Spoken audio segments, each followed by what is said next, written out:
So this is problem number 5 from the Expert TA homework over displacement, velocity, and acceleration.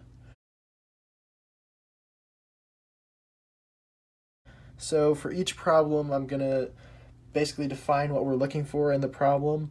Then I'm going to give the formula, go through the math on how to solve the actual problem, and then I'll just go over some errors that you have to make sure you avoid when you're solving this type of problem. So for part A, what was the dirt bike's average speed during this period in meters per second? So speed is just a measure of distance covered in a certain amount of time. So the very generic formula for speed is just d over t. So it asks for it in meters per second. So we know that we're going to want distance in meters and time in seconds. It gives us both of these in the correct units.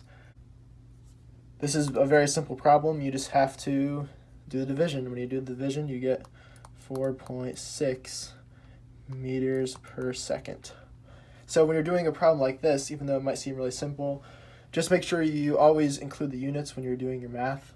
That way you don't accidentally have the 127 over the 587, because then that would throw off your answer and you might not catch it unless you have the units with you. Problem B. What was the bike's displacement in the northern direction during this period in meters?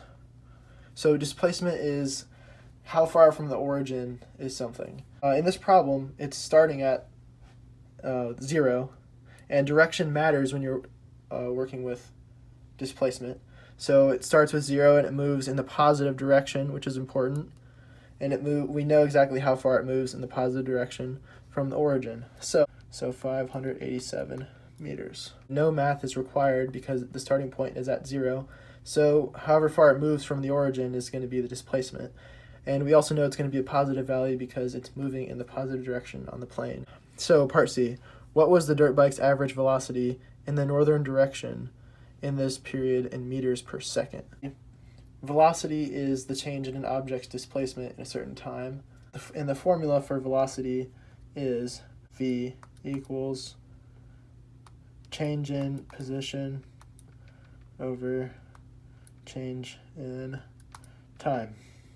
So it wants us to answer this with units of meters per second, which thankfully, that's an S. Thankfully, we were given these units to begin with. So change in position. So that means you subtract where you end up from where you start. So we ended up at 587 meters, and we started at 0 meters.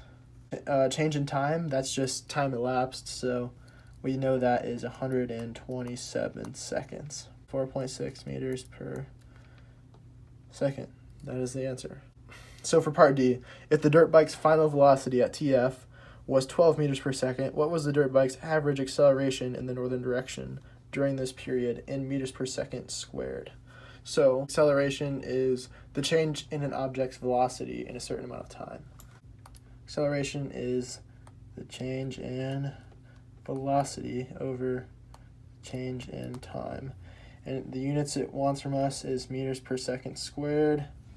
Thankfully, we're given the problem in meters and in seconds. So the change in velocity, it tells us that the final velocity was 12 meters per second, and we know the initial velocity was 0 meters per second because it tells us a dirt bike begins at rest. When something's at rest, it doesn't have any velocity, it's not moving anywhere. So, and then we know the time elapsed was also given to us 127 seconds. So now that we have everything in place in the formula, we can just solve. And when you solve this, you get 0.0945 meters per second squared. It's very important not to forget the units are meters per second squared because it's meters per second on the top and seconds on the bottom. If you don't include the meters per second squared part, then you're not describing the correct measurement. You're actually describing a speed, like we were for the part C and part A. So with acceleration, never forget it is going to be a distance over a time squared.